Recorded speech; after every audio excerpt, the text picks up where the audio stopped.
கூட்டம் கூட்டமாக மக்களுக்கு பிரச்சனை வரக்கூடிய காலம். அந்த பிரச்சனைங்கிறது மழை இருந்து இருக்கலாம், ஒரு வறட்சியினால் இருக்கலாம், ஒரு போரினால் இருக்கலாம். அப்போ மிகப்பெரிய அளவுக்கு பாதிப்புகள் உண்டானா அது உண்டு, அது மறுக்க முடியாது. டிஜிட்டல் அப்படிங்கிற துறையே புதனுடைய தான், அந்த தொலைத்தொடர்பு துறைன்னு சொல்கிறோம். அதில் பெரிய மாறுபட்ட ஒரு புதிய யுக்திகள்லாம் வரக்கூடிய அம்சம். இனிவரும் காலம் ஏஐயின் காலம்னு வச்சுக்கோங்க.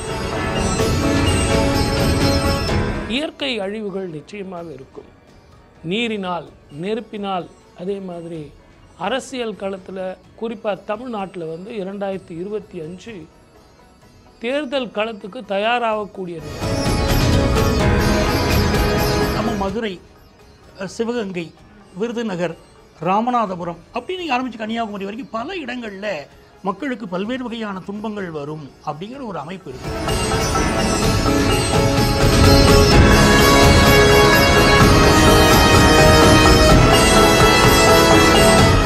இறை தேடி நேயர்களுக்கு வணக்கம்.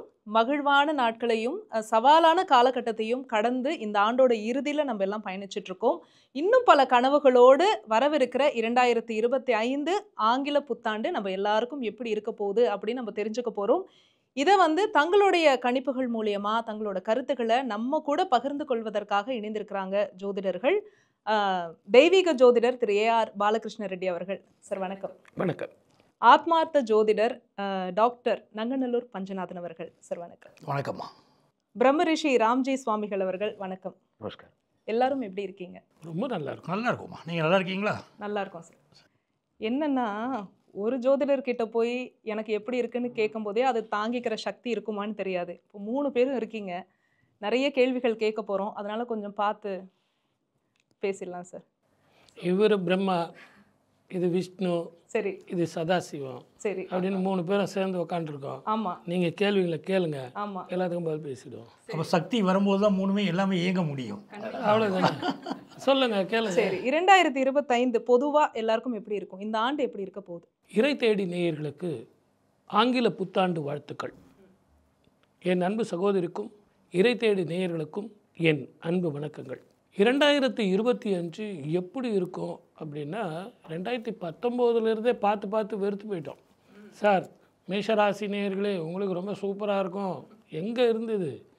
ஆனால் ஒரு ஜாதகத்தை பார்க்கும்போது உங்களுடைய ஜாதகத்தில் உங்கள் கட்டத்தில் என்ன இருக்குது, இப்போ என்ன மகாதிசை நடந்துக்கிட்டு இருக்குது, இதையெல்லாம் பார்த்து தான் நம்ம பலன் சொல்லணும். ஆனால் ஒரு இன்ஸ்டன்ட் ஃபுட்டு மாதிரி இப்போ நம்ம 3 பேருமே இந்த ஜாதகத்தில் சொல்கிறது என்னென்னா, இந்த ஆண்டு உங்களுக்கு எவ்வளோ பிரச்சனையாக இருந்தாலும் அப்படியெல்லாம் எப்படி எதிர்கொள்ளணுங்கிற மனோதைரியத்தையும் அந்த மன சந்தோஷத்தையும் கொடுக்கக்கூடிய ப்ரோக்ராமாக தான் நாங்கள் ப்ரெசென்ட் பண்ணுறோம். இது பொது பலன் தானே ஒழிய ஒரு தனிப்பட்ட மனிதனுடைய வாழ்க்கையினுடைய பலன் கிடையாது. அப்போது இதில் நம்ம என்ன யோசிக்கணும் அப்படின்னு கேட்டிங்கன்னா, 2019 5 கிரகங்கள் ஒரே வீட்டில் இருந்தது. அன்னைக்கு அந்த இன்ஃபெக்ஷன் வரும் அப்படின்னு சொல்லிட்டு நம்ம நிறைய டிவியில் சொன்னோம், யூடியூப் சேனலில் சொன்னோம். அதே மாதிரி தான் இப்போ கூட 2025 மீனத்தில் பிப்ரவரி மாதத்தில் இருந்து 5 கிரகங்கள் ஒரே வீட்டில். அதே மாதிரி சனியும் செவ்வாயும் பார்வையும் சனி செவ்வாய் சேர்க்கையும் இந்த ஆண்டு நிச்சயமாக சில நிகழ்வுகளை கொடுக்கும். இது எல்லாத்தை விட 3 ராஜகிரகங்கள் இந்த ஆண்டு மாறப்போகுது. ஒன்று, சனீஸ்வரர் கும்பத்தில் இருந்து மீனத்துக்கும், மீனத்தில் இருக்கிற ராகு கும்பத்துக்கும் வரப்போகிறார். இப்போ ரிஷபத்தில் இருக்கிற குரு, ஏற்கனவே ரிஷபத்தில் பகை பெற்ற குருவாக தான் இருக்கார், அவர் மிதுனத்துக்கு போகிறாரே, நல்லா இருக்கும்ல சார்? அது புதனுடைய வீடு தானே, ஆனால் அதுவும் பகை பெற்ற வீடு தான். ஆனால் இப்படிப்பட்ட சூழ்நிலை இந்த ஆண்டு பிறக்கும் பொழுது எப்படி இருக்கும் அப்படிங்கிறது தான் கொஸ்டின் மார்க். இயற்கை அழிவுகள் நிச்சயமாக இருக்கும். நீரினால், நெருப்பினால், அதே மாதிரி அரசியல் களத்தில் குறிப்பாக தமிழ்நாட்டில் 2025 தேர்தல் களத்துக்கு தயாராகக்கூடிய நேரம். 2026 தேர்தல். அப்போ கூட்டணிகள் நிச்சயமாக மாறும், இயற்கை அழிவுகள் நிச்சயமாக இருக்கும். சனீஸ்வரர் ரிஷபத்தை எப்போ தாண்டாரோ அது வரைக்கும் இந்த உலகத்தில் எலக்ட்ரிசிட்டினால், இயற்கையினால், போர் பதட்டத்தினால இப்படி சில பிரச்சனைகள் இருக்கும். எது எப்படி வந்தாலும் நமக்கு தைரியம் இருக்கிறதுக்கு எனக்கென்ன மனக்கவலை, என் தாய்க்கன்றோ தினம் தினம் என் கவலைங்கிற மாதிரி இறைவன் மேலே பாரத்தை போட்டு அவங்கவுங்களுக்கு எப்படி இருக்கும் அப்படிங்கிறத நம்ம பேசுவோம். சரி, உங்களுடைய கருத்துக்களை சொன்னதுக்கு நன்றி சார். நீங்க சொல்லுங்க. ஆமாம், 2025 அப்படின்னு எடுத்துக்கும்போது 9 கிரகங்களும் மாறக்கூடிய ஒரு ஆண்டு. இதற்கு முன்னால் ஏதாவது ஒரு கிரகம் இந்த ஆண்டு மாறும் அப்படின்னு சொல்லுவோம். இப்போது மேஜர் கிரகங்களாக இருக்கக்கூடிய கிரகங்களும் மாறும். மற்ற கிரகங்களும் உங்களுக்கு தெரியும், மாத கிரகங்கள் 45 நாளைக்கு ஒரு பயிற்சியடைய கிரகம், தினந்தோறும் பயிற்சியடைய கிரகம் தெரியும். அப்போது எல்லா கிரகமும் பயிற்சி அடையக்கூடிய ஒரு ஆண்டுங்கும் போது அது ஒரு வித்தியாசத்தை நம்ம புரிஞ்சுக்கணும். அதில் ஒரு சிறப்பு இருக்குது. இரண்டாவது, இந்த ஆண்டுடைய கூட்டுத்தொகை எண் 9. அந்த 9க்குரிய செவ்வாய் நீச்ச நிலையில் அமர்ந்து அவரிடம் துவங்குறது. இதைத்தான் நம்ம ரொம்ப கவனமாக பார்க்கணும். அவர் நீச்சல் நிலையில் எங்கே இருப்பார்னா கடகராசியில் இருப்பார். இந்த செவ்வாய்ங்கிறது எதை குறிக்கிறது அப்படின்னா பெரிய மாஸ், மக்கள் கூட்டம். அப்போ நீச்சமாக அந்த கிரகம் இருந்து வருது. ஏன்னா கூட்டம் கூட்டமாக மக்களுக்கு பிரச்சனை வரக்கூடிய காலம். அந்த பிரச்சனைங்கிறது மழை இருந்து இருக்கலாம், ஒரு வறட்சியினால் இருக்கலாம், ஒரு போரினால் இருக்கலாம். அப்போது மிகப்பெரிய அளவுக்கு பாதிப்புகள் உண்டானா அது உண்டு, அது மறுக்க முடியாது. ஆனால் ஒரு ஆண்டு பிறக்கிற போது அந்த ஆண்டு எங்களுடைய பொதுவான வழக்கமாக இந்த ஆண்டு நல்லா இருக்கும் அப்படின்னு வாழ்த்தி ஒன்று ஆரம்பிக்கிறது பழக்கம். நீங்கள் இலக்கியங்கள் படிச்சிருப்பீங்க. அதில் போகும்போது பாயிரம் அப்படின்னு ஒன்று சொல்லுவாங்க. தெய்வத்தை ஒரு வணங்கிட்டு வாழ்த்திட்டு தொடங்குறது தான். அப்படி எந்த நிகழ்ச்சி இருக்கும்போது நீங்கள் நல்லா இருப்பீங்க அப்படின்னு நாங்கள் மனதார வாழ்த்துக்கிறோம். ஆனால் அதுக்காக இயற்கையை மறுக்க முடியாது. இது நிகழ்ந்து தான் தீரும். இப்போ நீங்கள் பாருங்களேன், இந்த வருஷம் துவங்கும்போது அந்த புதன் கிரகம் முதல் நாள் அன்றைக்கே குருவுடைய வீட்டுக்கு வந்துடுறார். அதே மாதிரி இந்த ஆண்டுடைய பிற்பகுதியில் குரு பகவான் புதனுடைய வீட்டுக்கு போய் உட்கார போகிறார்.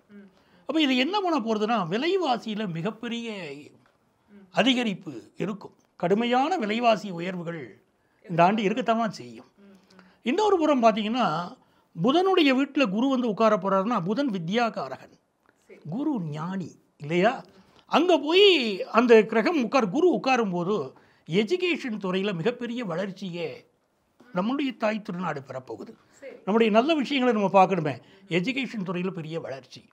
புதன் இருக்கக்கூடிய நிலையை நம்ம வச்சு பார்க்கும்போது இந்த ஆண்டு எப்படி இருக்க போகுது? சூரியனும் புதனும் சங்கமித்து அந்த 9வது ஸ்தானத்தில் அப்படி இருப்பதும், அதுக்கு 10ஆம் வீட்டில் கேது பகவான் உட்கார்ந்துருக்கக்கூடிய அமைப்பையும் பார்க்குற போது மக்களுக்கு ஒரு நெருக்கடி இருக்கும் இந்த ஆண்டு அப்படின்னு தோணுது. என்ன விதமான நெருக்கடி? வரி விதிப்பினால் வரக்கூடிய நெருக்கடி. கையில் வாங்கின பையில் போடலை, காசு போன இடம் தெரியலைன்னு நாங்கள் பாருங்கள். நம்ம இன்றைக்கி சம்பாதிக்கிற காசு இல்லைம்மா, நிறைய காசு வரியிலேயே போய்கிட்டு இருக்கு. இன்னும் வரி அதிகமாகக்கூடிய ஒரு காலகட்டம் இருக்குது. பெண்களுக்குன்னு பார்த்தீங்கன்னா இந்த ஆண்டு மிகப்பெரிய உயர்வுகள் தேடி வரப்போகுது. சுக்கிரனும் சனியும் சங்கமிக்கிறாங்க. அந்த அழகு எனக்கு கேட்டிங்கன்னா, நான் எதற்காக பூமியில் பிறந்திருக்கேன்? நான் யாருக்கு பயப்படணும்? ஆணுக்கு நிகர் பெண்ணெனக் கொள்வதால் அறிவில் ஓங்கி வையகம் தழைக்குமாம்னார் பாரதி. அப்படிப்பட்ட ஒரு சூழ்நிலை, நல்ல மாற்றங்கள் பெண்கள் விஷயத்தில் வரக்கூடியது. சூரியன் சந்திரன் ரெண்டுமே ராஜக்கிரகம், ரெண்டுமே தனுசுல உட்கார்ந்து வருஷம் துவங்குறதுன்னு சொல்லும்போது இந்த சூரியன் சந்திரன் எங்கே இருக்குது? வானத்தில் இருக்குது. அப்போ வானியல் விஷயத்தில் இந்தியா மிகப்பெரிய அளவிற்கு சாதிப்பதற்கு ஒரு வாய்ப்புகள் உருவாருது. அப்போ நிறைய நல்ல விஷயங்களும் நடக்க போகிறது, சோதனைகளும் இருக்குது. நீங்கள் கடக வீட்டில் செவ்வாய் உட்கார்ந்துட்டாருன்னு சொல்லும்போது இந்த ஆண்டு நான் முக்கியமாக சொல்வது இதயங்கள் ஜாக்கிரதை. அது இதய வீடு, அது காலபுருஷ தத்துவத்துடைய 4வது வீடு. செவ்வாய் உட்கார்றார். அப்போது இதய மாற்று அறுவை சிகிச்சை நிறைய பண்ணுறது, இதயங்கள் சம்மந்தப்பட்ட பிரச்சனை உடையவர்கள் உடல்நலத்தை பார்த்துக்கணும், அதெல்லாம் இருக்குது. ஸோ கலந்த பலன்கள் தான். நல்ல பலன்களும் இருக்குது, ஒவ்வொரு ராசிக்கும் மாறுபட்ட பலன்களும் இருக்குது. இது பொதுவான பலன்கள். அப்போது உங்களுடைய பலன்கிறத எப்படி தெரிஞ்சுக்கலாம்? அவரவருடைய ஜனனகால ஜாதகமே இறுதியானது. இதை நாங்கள் சொல்கிற பலன் பொதுவாக சொல்கிறோம். உங்கள் சொந்த ஜாதகத்தில் நீங்கள் பார்த்தீங்கன்னா அந்த கிரகங்களும் இந்த கிரகங்களும் எந்த அளவுக்கு அந்த அந்த ரிலேஷன் எப்படி இருக்குது அப்படிங்கிறத பார்த்துட்டு தான் முழுமையான பலன்களை சொல்ல முடியும். ஓகே சார், இப்போது நீங்கள் சொல்லுங்கள், உங்களுடைய கணிப்பில் 2025 ஆங்கில புத்தாண்டு எப்படி இருக்க போகுது? 2025 பொறுத்த வரைக்கும் 3 இந்த இறுதியாக பேசுகிறதுக்கு பெரிய பிரச்சனையே என்னென்னா, எல்லா பலனுமே ஆல்ரெடி சொல்லிட்டாங்க. அதான் 3 பெரிய கிரக பயிற்சிகள் நடக்கிறது நம்ம பார்க்குறோம். சனி பயிற்சி, குரு பயிற்சி, ராகுகேது பயிற்சி. இதெல்லாம் இதில் விஞ்ஞான ரீதியாக நம்ம பார்க்க வேண்டியது என்ன அப்படின்னா, இந்த வருடம் இந்த யூடியூப், இன்ஸ்டா போன்றது மாதிரி சோஷியல் மீடியாஸ் எல்லாத்தையும் எல்லாத்தையும் சுவாகாரியம் பண்ணக்கூடிய ஒரு வருடமாக இருக்கும். காரணம் என்னென்னா, குரு புதனுடைய வீட்டிற்கு செல்லுதல் டிஜிட்டல் வர்த்தகத்திற்கான ஒரு பெரிய விஷயம். இந்த டிஜிட்டல் அப்படிங்கிற துறையே புதனுடைய தான். அந்த தொலைத்தொடர்புத்துறைன்னு சொல்லக்கூடியது. அதில் பெரிய மாறுபட்ட ஒரு புதிய யுக்திகள்லாம் வரக்கூடிய அம்சங்கள். இனிவரும் காலம் ஏஐயின் காலம்னு வச்சுக்கலாம். அதே மாதிரி சனி பகவான் குருவினுடைய வீட்டில் இருக்கிறதுனால புரட்சிகரமான அரசியல் என்பதும் தற்சார்பு பொருளாதார கொள்கை, குருனா ஃபினான்ஸ், குரு வீட்டில் சனி இருக்கிறது தற்சார்பு பொருளாதார கொள்கையை உருவாக்கக்கூடியது. அந்த ரீதியாக நம்ம பார்த்தீங்கன்னா பெரும்பாலும் யாரும் வேலைக்கு போகிறத விரும்பாமல் நிறைய பேர் பிஸ்னஸ் பண்ண ஆரம்பிக்கிறதுடைய ரீசனும் அதுதான். இந்த சனி ஆட்சி பெறுவது பார்த்திங்கன்னா இந்த வருடமே 2024 அந்த மாதிரி சனி கொடுத்தால் எவர் தடுப்பாருங்கிறதெல்லாம் அப்படி வந்தது தான். சனினாலே அந்த செய்யும் தொழிலில் இன்ட்ரெஸ்ட் உண்டாக்குறது. அதே மாதிரி சனி குருவனுடைய வீட்டில் இருக்கும் பொழுது டிஜிட்டல் ரீதியான, அதாவது பாடத்திட்டங்களில் எவ்வளோக்கு எவ்வளோ சாதி ரீதியான கொள்கைகள், அதே மாதிரி புரட்சிகரமான முன்னெடுப்புகள், படங்கள், திரைப்படங்கள் கூட அது மாதிரியான படங்கள் போன்றவையெல்லாம் மக்களுடைய எண்ணங்கள் எல்லாமே பார்த்திங்கன்னா எதெல்லாம் டச் பண்ணக்கூடாத விஷயங்களாக இருந்ததோ அது எல்லாத்தையும் அதில் கிளாரிட்டிஸ் போன்றவையெல்லாம் கிடைக்கும். 2025 ஆல்மோஸ்ட் அதை நோக்கி தான் நம்ம போயிட்டுருக்கோம். 2025 ஒரு புதுமையான ஒரு அரசியலை முன்னெடுக்கக்கூடிய, அதே மாதிரி புதுமையான சித்தாந்தங்கள் வரக்கூடிய, முக்கியமாக டிஜிட்டலைசேஷன் வரக்கூடிய ஒரு வருடங்களாக இந்த வருடம் இருக்கும். ஓகே சார், சிறப்பு. உங்களுடைய கருத்துக்களை பகிர்ந்து கொண்டமைக்கு நன்றி சார். அடுத்தது பொருளாதாரம். நம்மளுடைய தமிழ்நாட்டில் பொருளாதாரம் எப்படி இருக்கும், இந்திய அளவுலையும் பொருளாதாரம் எப்படி இருக்கும்? இந்தியான்னு சொல்லும்போதே நம்மளை பொறுத்த வரைக்கும் இந்த வருஷம் 2025 ரொம்ப நல்லா இருக்கும். விஞ்ஞான ரீதியான, படிப்பு சம்பந்தமான, தொழில் ரீதியான, டெக்னிக்கல் சம்பந்தமான, வெளிநாடு, வெளி மாநிலம், வெளி ஊர் தொடர்பான இது எல்லாம் ரொம்ப பிரமாதமாக இருக்கும். ரொம்ப ஷார்ட்டாக சொன்னேன்னா, இந்த வெளிநாட்டு கொள்கைங்கிறது இந்த உலகம் முழுவதுமே இந்தியாவை திரும்பி பார்க்கும். எனக்கு இன்னொரு சந்தேகம் ஒன்று இருக்குது சார். இந்த வெளிநாட்டு கொள்கை, வெளிநாட்டு பணம், அதெல்லாம் எனக்கு என்ன பிரயோஜனம்? இந்த நிகழ்ச்சியை பார்த்துட்டு இருக்கிற எனக்கு என்ன சார் பிரயோஜனம்? நான் வேலைக்கு போகணும், நான் தொழில் பண்ணணும், ஃபாரின் எக்ஸ்சேஞ்சு, ஃபாரின் மணி, இதெல்லாம் எனக்கு நல்லா இருக்குமானா பிரமாதமாக இருக்கும். வெளிநாட்டுக்கு வேலைக்கு தேடி போகிறாங்க இல்லைங்களா, அவங்களுக்கு இந்த விசா ப்ராப்ளம்ங்கிறது வராது. நீங்கள் வேணால் நினைக்கலாம் அமெரிக்காவில் இப்போ அப்படி சொல்கிறாங்க இப்படி சொல்கிறாங்கன்னு. நாடாறு மாதம் காடாறு மாதம் 2025 பொறுத்த வரைக்கும் முதல் 4 மாதம் உங்களுக்கு குரு அங்கே தான் இருக்கார். குரு மாறவும், இந்த 2 கிரகங்கள் மாறவும், சனியோட வீட்டுக்கு ராகு வரவும், இவங்கெல்லாம் தன்னுடைய பாலிசியை மாற்றிக்குவாங்க. நீங்கள் பணத்தை எடுத்துகிட்டு போய் அங்கே பிஸ்னஸ் பண்ணல, உங்களுடைய புத்தியையும் உங்களுடைய உழைப்பையும் தான் நம்ம இந்தியர்கள் கொண்டு போகிறோம். அப்போ எந்த மடமாக இருந்தான்னா அந்த மடத்தில் நம்ம உழைக்க போகிறோம், ஜெயிக்க போகிறோம். நம்மளுடைய உழைப்பு அவங்களுக்கு தேவை. ஆகவே இன்றைக்கி இருக்கிற அந்த கிரகத்தினுடைய ஸ்தான ஸ்திதி இது அத்தனையுமே நம்ம இந்தியர்களுக்கு ரொம்ப டாப்பாக இருக்குது. நீங்கள் விசாவை பற்றி கவலைப்படாதீங்க, கண்டிப்பாக கிடைக்கும். வெளிநாடு, வெளி மாநிலம், வெளி ஊர், இப்படின்னு நம்ம இந்தியாவினுடைய பொருளாதாரம் இம்ப்ரூவ்மெண்ட் வரும். இந்தியாவினுடைய பொருளாதாரம் இம்ப்ரூவ்மெண்ட் வரும்போது இந்தியாவில் வாழக்கூடிய மக்களுக்கு அதனுடைய ஃபெசிலிட்டி, அவங்களுக்கு நிறைய ஃபெசிலிட்டி வரும். இந்த டிசாஸ்டர்லாம் நம்ம பேசணும் இல்லைங்களா, அதுக்கெல்லாம் ஒரு நிரந்தர தீர்வு எடுப்பாங்க. இந்த வருஷத்தில் உங்களுக்கு ஷேர் மார்க்கெட் ரொம்ப நல்லாயிருக்கும். இதில் இன்வெஸ்டர்ஸ் நிறைய புதுசாக உள்ளே வருவாங்க. தங்கத்தினுடைய விலை நிச்சயமாக ஏறத்தான் செய்யும். இதுக்கு ஜோதிடர்கள் தேவையில்லை. நீங்கள் பழைய ட்ராக்கை எடுத்து பார்த்தீங்கன்னா எப்போது தங்கம் ரொம்ப டீப் கிராஷ்ன்னு நீங்கள் எங்கேயாவது பார்க்க முடியுமா? ஆனால் அவர் குரு பகை பெறப் போகிறார். அவர் மிதுனத்தில் போய் பகை பெறும்போது நிச்சயமாக இறங்கி போயிடும் சார், நான் சொல்ல முடியும். பகை பெறும்போது நிச்சயமாக அதிகமாகத்தான் இருக்கும். குருவனுடைய ஸ்திதி மிக அதிகமாக ஈடுபாடு அந்த தங்கத்தில் யாரெல்லாம் செய்கிறாங்களோ லாபம் அதிகரிக்கும்.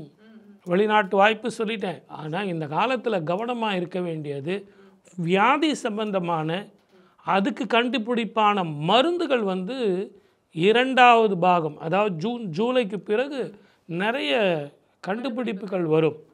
அந்த உயர்நிலை வியாதிகளுக்கு ஒரு நிதானமான ஒரு டேப்லெட் மூலிமா, இப்போ நீங்கள் இதெல்லாம் இருக்குதுன்னு வச்சுங்களேன், டயபெட்டிக், அதுக்கு இப்போ டேப்லெட்லேயே இன்சுலின் கொண்டு வருவாங்க. இல்லைன்னா பவுடர் மூலிமா ஹீனல் பண்ணுற மாதிரி ஒரு புதுமையான கண்டுபிடிப்புகள்லாம் இந்த ஆண்டு உங்களுக்கு வரும்.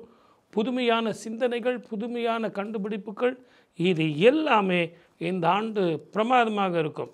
மொத்தத்தில் சில நன்மைகளும் இருக்குது, சில கெடுதல்களும் இருக்குது. நம்ம ஏன் கெடுதல்களை பற்றி ரொம்ப யோசிக்கணும்? எது நடந்தாலும் எல்லோருக்கும் நடக்கிறதா நமக்கு நடக்க போகுது.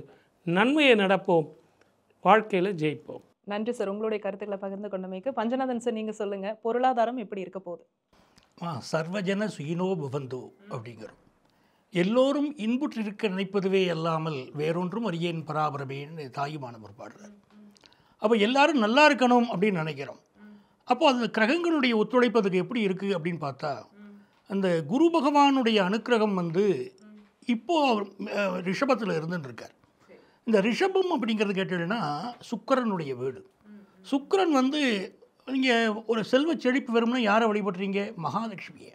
அந்த சுக்கிர கிரகத்துடைய அதிதேவதை எதுன்னு தேடி வழிபடுறீங்க.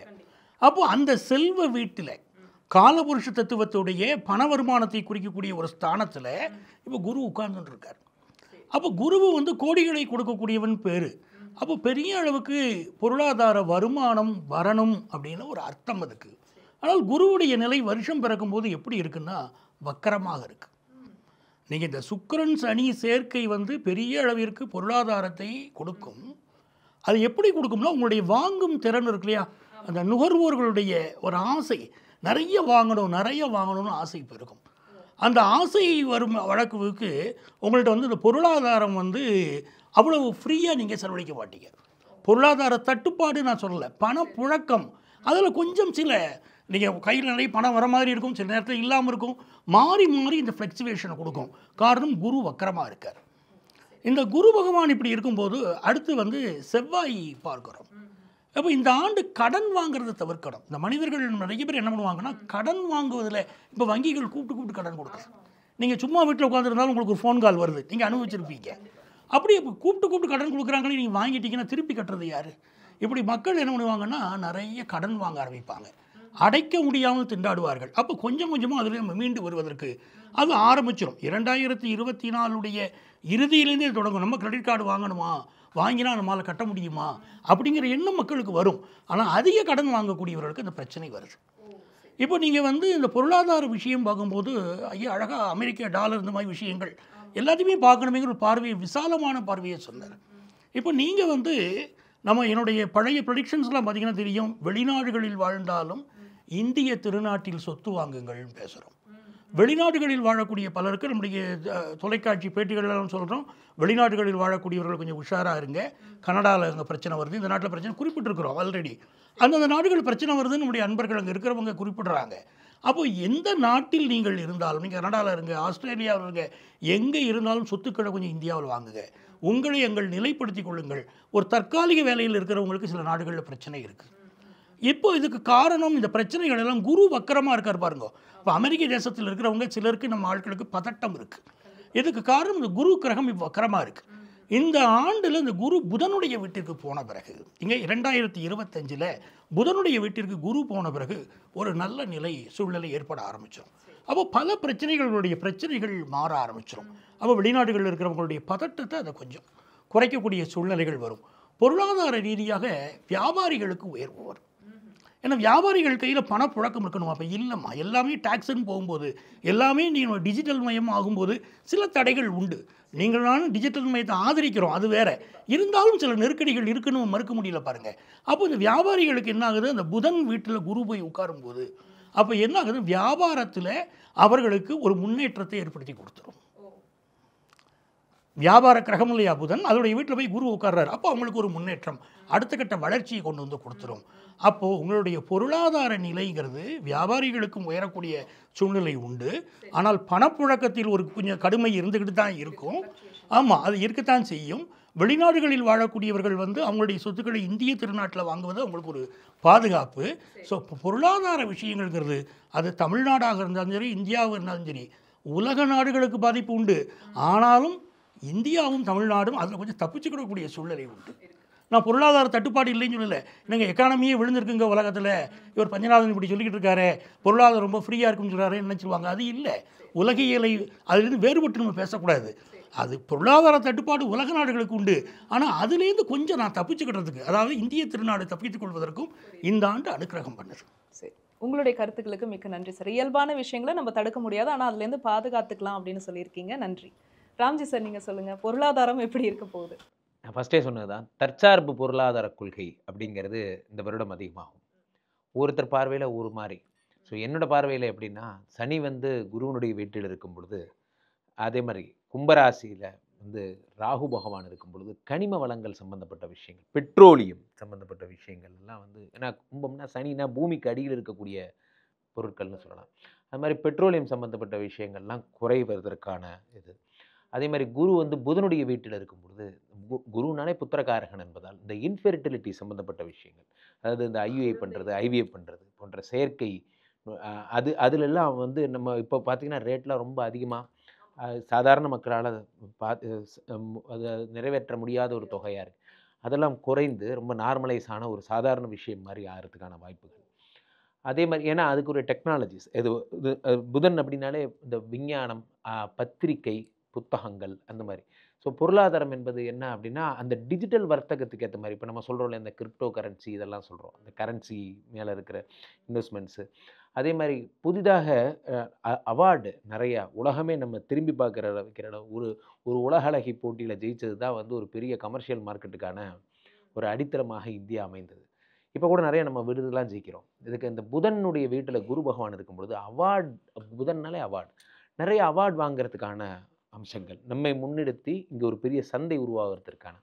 புதன்னா நரம்பியல் சம்மந்தப்பட்ட விஷயங்கள், அது மூளை நரம்பியல், பெரும்பாலும் நர்வஸ் வீக்னஸ் எல்லாம், ஃபிட்ஸ் சம்மந்தப்பட்ட விஷயங்கள் எல்லாம், அதற்குரிய டெக்னாலஜிஸ், அதுக்குரிய அந்த பிரெயின் சம்மந்தப்பட்ட விஷயங்கள் நிறைய. இதுக்கு வந்து கால்சியம் டெபாசிட் ஆகிறதுக்குலாம் ஒன்றும் மருந்துகள் கிடைக்காத நிலையில் அதெல்லாம் சரியாகும். குருனாலே லிவர் சம்மந்தப்பட்ட விஷயம், புதனுடைய வீட்டில் போகும்பொழுது லிவருக்குரிய ட்ரீட்மெண்ட்ஸு, வயிறு பெருங்குடல் சம்மந்தப்பட்ட ட்ரீட்மெண்ட்ஸ், அதுக்கெல்லாம். ஸோ இந்தியா வந்து ஒரு மருத்துவ சந்தையில் வந்து ஒரு மிகப்பெரிய மாறுதலை உண்டாக்கும். அதனால் நிறைய அட்ராக்ட் பண்ணோம். அதே மாதிரி ஆட்டோமொபைல் துறை, ஆட்டோமொபைலில் நம்ம தான் நிறைய சாதிச்சுட்ருக்கோம் இந்தியாவில். ஈவன் நம்மளுடைய கார் ஏற்றுமதி, நம்மளுடைய வாகன ஏற்றுமதியெல்லாம் பல நாடுகளை விட நம்ம தான் அதிகம். வாகன ஏற்றுமதி ஆகட்டும், பெட்ரோலியம் ஆகட்டும், அது எல்லாத்துலேயும் நம்ம இந்த வருடம் அதிகமாக இருக்கக்கூடிய நிலைமை ஏற்றுமதியில். ஸோ இஎம்ஐ அப்படிங்கிற ஒரு விஷயத்தில் வந்து எல்லாருக்கும் ஒரு கிளாரிட்டி கிடைக்கும். புதன் அப்படின்னாலே இஎம்ஐ. அந்த இஎம்ஐயில் வந்து அதே மாதிரி மீடியேஷன் ஜாப்ஸ், ஒருத்தர் ஒரு பொருளை வச்சுருக்கார், ஒருத்தர் ஒரு வாங்குறார், அதுக்கு நடுவில் நான் மீடியேட்டராக இருக்கேன், இந்த பொருளை வந்து ஒருத்தர் கொடுக்கறதுனால எனக்கு வர்ற கெயின், இதுக்கெல்லாம் ஒரு ஸ்டாண்டர்டைசேஷன் ஆகும். இது போன்ற நிறைய விஷயங்கள் சொல்லலாம். புதன் சனி ரெண்டு பேருமே இந்த கேந்திர பலம்னு சொல்லக்கூடியது. அதாவது இந்த பக்கம் ஜாதகத்தோட இந்த கார்னரில் சனி, இந்த கார்னரில் குரு, அப்படிங்கும்போது ஒரு பெரிய மாற்றமே இவருடைய வேலை அவர் பார்க்குறார் அப்படிங்கிற மாதிரி சொல்லலாம். இந்த வருடம் ஒரு பொருளாதார தற்சார்பு பொருளாதார கொள்கையாகட்டும், அல்லது நம்ம இந்திய நாட்டை எல்லாரும் ஒரு பெஞ்ச் மார்க்காக பண்ணுற அளவுக்கு புதிய புதிய தொழிற்சாலைகள் உருவாவதற்கான நிறைய வாய்ப்புகள் உண்டு. ஏன்னா அதுக்கு ராகு சனி காம்பினேஷன். சரி, உங்களுடைய கருத்துக்களுக்கு நன்றி சார். அடுத்து இந்த பேரழிவுகள் அப்படின்னு சொல்லும்போது இந்த ஆண்டு 2024 நிலச்சரிவு ஏற்பட்டது நம்ம எதிர்பார்க்காத விதமாக. அதே மாதிரி மழை, வெள்ளம் இதெல்லாம் இருக்குது. 2025 டிசாஸ்டர் அப்படின்னு என்ன இருக்கான்னு கொஞ்சம் ஏதோ டவுட்டில் கேட்குறீங்க. கண்டிப்பாக நிச்சயமாக இருக்கும். ஏன்னு கேட்டிங்கன்னா, கிரகஸ்திதிகள் அவ்வளோ நல்லா இல்லை. அதே மாதிரி இந்த சனியும் செவ்வாயும் சேர்க்கை, சனி செவ்வாய் பார்வை, செவ்வாய் நீச்சத்தில் இந்த ஆண்டு பிறக்கும் பொழுது உத்திராட நட்சத்திரத்தினுடைய காலில் தான் இந்த ஆண்டு பிறக்குது. சூரியனது நட்சத்திரமாக இருக்கிற இந்த காலகட்டத்தில் நிறைய விஷயங்கள், இயற்கை அழிவுகள் மட்டுமல்ல, போர் பதட்டம், அதே மாதிரி வியாதிகள், இதெல்லாம் கொஞ்சம் கவனமாக இருக்கணும். ஃபஸ்ட் ஆஃப் வந்து உங்களுக்கு வறட்சி இருக்கலாம். செகண்ட் ஆஃபில் வந்து உங்களுக்கு நீரினால், நெருப்பினால், எலக்ட்ரிசிட்டினால், தீயினால் அப்படி உங்களுக்கு பிரச்சனைகள் இருக்கலாம். மத கலவரங்கள் இருக்கலாம். அதுலேயும் தமிழ்நாட்டை பொறுத்த வரைக்கும் அடுத்த வருடம் எலெக்ஷனு, இந்த வருடம் கூட்டணிகள், காட்சிகள் மாறும். பழைய கூட்டணிகள் இருக்காது. நிறைய சொல்லலாம் காட்சிகள் இப்படித்தான் அப்படின்னு. நீங்கள் இந்த வருஷ கடைசியில் பார்த்தீங்கன்னா கூட்டணியுடைய காட்சிகள் மாறும். இதை எல்லாத்த விட வெளிநாட்டில் இருக்கிறவங்க இந்தியாவிலையோ தமிழ்நாட்டிலையோ ஒரு வீடு வாங்கிறதோ ஃப்ளாட் வாங்கிறதோ அப்படின்னா இன்றைக்கி இருக்கிற நிலைமையில் தயவு செஞ்சு ஃபாரினில் இருக்கிறவங்களும் சரி, வெளிநாட்டில் இருக்கிறவங்களும் சரி, சனியோட வீட்டில் இருந்து குருவோட வீட்டுக்கு சனீஸ்வரர் போகிறார். நான் சொல்கிறத நீங்கள் நல்லா கவனிக்கணும். குருவோட வீட்டில் இருந்து ராகு சனீஸ்வரர் வீட்டுக்கு வர்றார். இந்த காலகட்டத்தில் நீங்கள் இன்வெஸ்ட்மெண்ட் பண்ணும்போது நான் அண்ணனை நம்பினேன், தம்பியை நம்பினேன், அக்கா தங்கச்சியை நம்பினேன், எதிர் வீட்டுக்காரன் நம்பினேன், பக்கத்து வீட்டுக்காரனை நம்பினேன்னு சொல்லிட்டு வீடு வாங்கி போடாதீங்க. அவன் தான் மாதம் மாதம் எனக்கு வாடகை வாங்கி அனுப்பிடுவான் சார், 2 மாதம் அனுப்புவான், 3ஆம் மாதம் வராது. அதே மாதிரி காலி கிரவுண்டு வாங்குறேன் சார்னா எவனா ஒருத்தன் கொடி எடுத்துன்னு வந்து போட்டுக்கிட்டு அதுக்கப்புறம் பிரச்சனை. ஒன்று உங்களால் மெயின்டைன் பண்ண முடியும், நேரடி பார்வையில் உங்களால் பண்ண முடியும் அப்படின்னா அதில் இறங்குங்க. அதை விட்டுட்டு நான் ஏதோ இன்வெஸ்ட்மெண்ட் பண்ணுறேன் சார், வயிற்றை கட்டி வாயை கட்டி அந்த சீதோஷ்ண நிலையில் மைனஸ் டிகிரியில் போயிட்டு உங்கள் உயிரை பணைய வச்சு பட்னி கடந்த சாப்பாடு இல்லாமல் எவ்வளோ கஷ்டப்பட்டு நீங்கள் உழைச்சி எடுத்துகிட்டு வரீங்க. ஆனால் இங்கே எடுத்துகிட்டு வந்து அடுத்தவனுடைய பிரச்சனைகளுக்கு இதை தீனியாக போட்டுறாதீங்க. ஆகவே ஒரு முறைக்கு 2 முறை யோசனை பண்ணி செய்யுங்க, எதில் இன்வெஸ்ட்மெண்ட் பண்ணால் நல்லா இருக்கும்னு. அப்படி இல்லை அப்படின்னா நீங்கள் அங்கேயே இன்வெஸ்ட்மெண்ட் பண்ணிங்க, எப்போ இருந்தாலும் விற்றுட்டு வர போகிறீங்க, வரும்போது டாலரில் வாங்க. பணம் கொடுத்தா வாங்க தானே முடியாது, பணம் இருந்தால் எந்த பில்டிங் வேணாலும் வாங்கலாம். ஆகவே இன்வெஸ்ட்மெண்ட்டுக்கு தேவையானது உங்களது பணம், உங்களது உழைப்பை வச்சு சம்பாதிக்கிற வழியை பாருங்கள். இன்வெஸ்ட்மெண்ட் மட்டும் என்றைக்குமே அடுத்தவர்களை நம்பியோ நண்பர்களை நம்பியோ உறவுகளை நம்பியோ எந்த இன்வெஸ்ட்மெண்ட்டும் பண்ணாதீங்க. பஞ்சநாதன் சார், உங்களோட கருத்துக்களை சொல்லுங்கள். அதாவதுமா டிசாஸ்டர் நீங்கள் எடுக்கிறீங்க.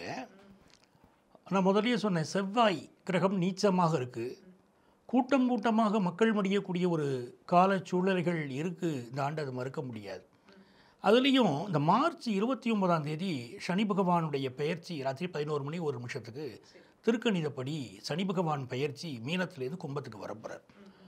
அவர் அந்த பெயர்ச்சி அடையக்கூடிய அந்த காலகட்டம் அதிலிருந்து தொடங்கி இப்போது ராகு கேது பயிற்சி வருது. அது சனி பகவான் இப்போ இருக்கிறது கும்பத்தில் இருக்கார், இதுலேருந்து அவர் மீனத்தை நோக்கி போகிறார்.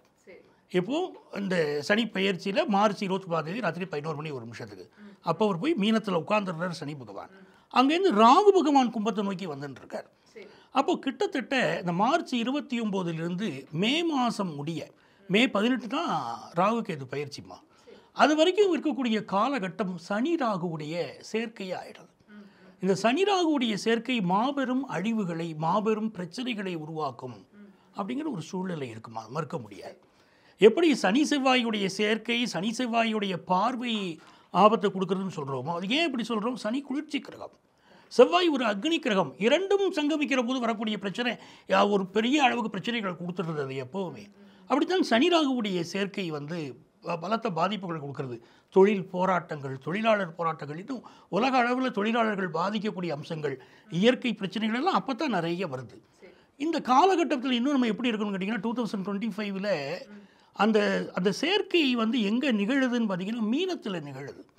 மீனம்ங்கிறது குறிக்கிறது பாண்டிய நாடு, அதை குறிக்கக்கூடிய இடம். அப்போது நம்ம மதுரை, சிவகங்கை, விருதுநகர், ராமநாதபுரம் அப்படி நீங்கள் ஆரம்பித்து கன்னியாகுமரி வரைக்கும் பல இடங்களில் மக்களுக்கு பல்வேறு வகையான துன்பங்கள் வரும் அப்படிங்கிற ஒரு அமைப்பு இருக்குது. அது நீங்கள் அதிக மழையாக இருக்கலாம், வேறு இயற்கை சீற்றமாக இருக்கலாம், கடும் வறட்சியாக இருக்கலாம், ஏதோ ஒரு வகையான பாதிப்புகளை மக்கள் சந்திக்க போகிறாங்கன்னு இருக்குது. ஏற்கனவே 5 கிரகத்துடைய கூட்டணியை பற்றி சொல்கிறோம். கொரோனா காலத்தில் அப்படி கிரகங்களுடைய கூட்டணி தான் மிகப்பெரிய நோய்களை கொண்டு வந்து விட்டுச்சு. இப்போ இந்த 5 கிரகத்துடைய கூட்டணி புதிய வகையான நோயை உருவாக்கும் அப்படிங்கிற ஒரு அச்சம் இருக்குமா, அது மறுக்க முடியாது. அதே நேரத்தில் இந்த சூரிய பகவானுடைய அனுக்கிரகம் இருக்குது பாருங்கள். சூரியன் புதன் சேர்ந்து மருத்துவ கிரகம் சூரியன், அந்த சூரியன் புதன் இணைந்து பாக்கியஸ்தானத்தில் இருக்கிறது. கேஸ்ட்ரோ என்டாலஜி படித்தவங்க, நியூராலஜி படித்தவர்கள், மருத்துவத்துறையிலே அடுத்த சில ஆண்டுகளுக்கு மிகப்பெரிய ஒரு வளர்ச்சி இருக்கும். அந்த வளர்ச்சி என்பது மருத்துவர்கள் தன்னை எக்யூப் பண்ணிக்கணும். இன்றைக்கி இருக்கக்கூடிய படிப்புகள், நீங்கள் உயர்ந்த படிப்புகள் என்ன படித்திருந்தாலும் அதையும் தாண்டி இந்த மிஷின்களுடைய வேகம்னு சொல்கிறோம் பாருங்கள், அதனுடைய தாக்கங்கள் இருக்கிற போது நீங்கள் பண்ணக்கூடிய ஒரு ஆப்ரேஷன் விஷயத்தில் ஒரு நவீனத்துவத்தை பயன்படுத்த வேண்டியிருக்கலாம். இப்படி மருத்துவத்துறை ஒரு மிகப்பெரிய வளர்ச்சியை காணப்போகுது. நீங்கள் அதே மாதிரி பார்த்தீங்கன்னா இந்த இயற்கை அழிவுகள் அப்படிங்கிறது மனிதர்களுக்கு பாதிப்பு இருக்குது, பூமிக்கு பாதிப்பு இருக்குது. ஏன்னா செவ்வாய் பூமிக்காரகன், பூமிக்கு பாதிப்பு இருக்குது. அது இருக்கக்கூடிய ஸ்தானம் இந்த நீர் விடுங்கும்போது நீருக்கு கீழேயும் நம்ம ஏற்கனவே இப்படி இந்த சுனாமிலாம் சொல்கிறோம் பாருங்கள், இந்த மாதிரி கடுமையான பாதிப்புகள் வருவதற்கு கூட ஒரு வாய்ப்புகள் உண்டு. இதெல்லாம் விடுமா, வரணுமா அப்படின்னா வரணுங்கிறது இல்லை. அதுக்காகத்தான் என்ன பண்ணினாங்கன்னா பழைய காலத்தில் இந்த மாதிரி உலகத்தில் அழிவு வரக்கூடாதுன்னு பெரிய பெரிய யாகங்கள் நடத்த சொல்கிறாங்க. தெய்வ வழிபாடுகள் நடத்த சொல்கிறாங்க. பட் இயற்கை சீற்றங்கள் அதிகம் இருக்கக்கூடிய ஆண்டாகத்தான் இந்த ஆண்டு இருக்கும். அதை நம்ம மறுக்க முடியாது. சரி சார், உங்களுடைய கருத்துக்களுக்கு நன்றி சார். ராம்ஜி சார், 2025 அரசியல் களம் எப்படி இருக்க போகுது? என்ன மாதிரியான மாற்றங்கள் ஏதாவது இருக்கா? 2025 அரசியல் என்பது ஒரு புரட்சிகரமான அரசியலை முன்னெடுத்தக்கூடியதாக இருக்கும். எப்பயுமே சனி குருவுடைய வீட்டில் இருந்தால், குரு இஸ் அ டீச்சிங் காட், சொல்லித்தருவார். சனி என்ன சொல்லித்தருவார்னா, நமக்கு முன்னேற்ற பாதைக்கான பகுத்தறிவு ரீதியான விஷயங்களை சொல்லித்தருவார். சனினாலே பொதுவாகவே காதல் திருமணங்கள், முக்கியமாக லவர்ஸ்க்கெலாம் இந்த வருஷம் சூப்பராக இருக்கும். எல்லாம் அதுவும் வந்து கம்யூனிட்டி, அதாவது வந்து சாதி மறுப்பு திருமணங்கள் பண்ணுறவங்களுக்கெல்லாம் ரொம்ப அற்புதமான வருடமாக இருக்கும். இந்த அரசியல் அப்படின்னு பார்க்கும்போது என்னென்னா, பொதுவாகவே நம்ம மத ரீதியான சாதி ரீதியான அந்த மாதிரியான சித்தாந்தங்கள் எல்லாம் உடைச்சிட்டு எதெல்லாம் ஒரு புரட்சிகரமான அரசியலோ அதை நோக்கிய முன்னெடுப்பாக இருக்கும். உதாரணம் தமிழ் தேசியம் எடுத்துக்கலாம், அல்லது வந்து நீங்கள் இதை எடுத்துக்கலாம், திமுக மாதிரி அதிமுக மாதிரி திராவிட கொள்கைகள் எடுத்துக்கலாம். இவர்களுக்கான பொற்காலமாக இருக்கும். ஓப்பனாகவே சொல்கிறேன், 2025 உதயநிதி அவர்களுடைய வளர்ச்சி ஒரு பெரிய விஷயமா இருக்கும். அதே நேரத்தில் அதையே முன்னெடுக்கக்கூடிய பிறப்புக்கும் எல்லா உயிருக்கும்னு சொல்லக்கூடிய அதே தாவேகா தலைவர் விஜய் அவர்களும் சீமான் அவர்களோடு சேர்ந்து செயல்படும் பொழுது, அல்லது சாதி மறுப்பு கொள்கையை பிடிச்சிட்டு இருக்க ஒரு தூக்கி பிடிக்கிற ஒரு தாங்கி பிடிக்கிற திருமாவளவன் அவர்களோடு சேர்ந்து இருக்கும் பொழுது அவர்களுடைய வளர்ச்சி என்பது பிரம்மாண்டமாக இருக்கும். இதில் வந்து இந்த மத ரீதியான விஷயங்கள் நான் சொல்கிறது எப்படின்னா, பிஜேபிக்கெல்லாம் கொஞ்சம் பின்னடைவாக தான் இருக்கும். காரணம் என்ன, இவங்களுடைய வளர்ச்சி திராவிட கொள்கைகள் பெரிய முன்னெடுப்பாக இருக்கும். இந்த காம்படிஷனே எப்படி இருக்கும் அப்படின்னா, இப்போ அண்ணாமலை சாருக்கும் கடகராசி, சீமானவர் இவருக்கும் பார்த்தீங்கன்னா விஜய் அவர்களுக்கும் கடகராசி, 2 பேருக்கும் அஷ்டமசனி. அஷ்டமசனி இப்போ தான் விடுபட போகிறது இந்த மார்ச்சுக்கு அப்புறம். மார்ச்சுக்கு அப்புறம் பார்த்தீங்கன்னா 2 பேருமே அதுலேருந்து வெளியே வந்து அடுத்த இதுக்கு முன்னெடுக்க போகிறாங்க. ஸோ 2 பேருக்குமே அஷ்டமசனி.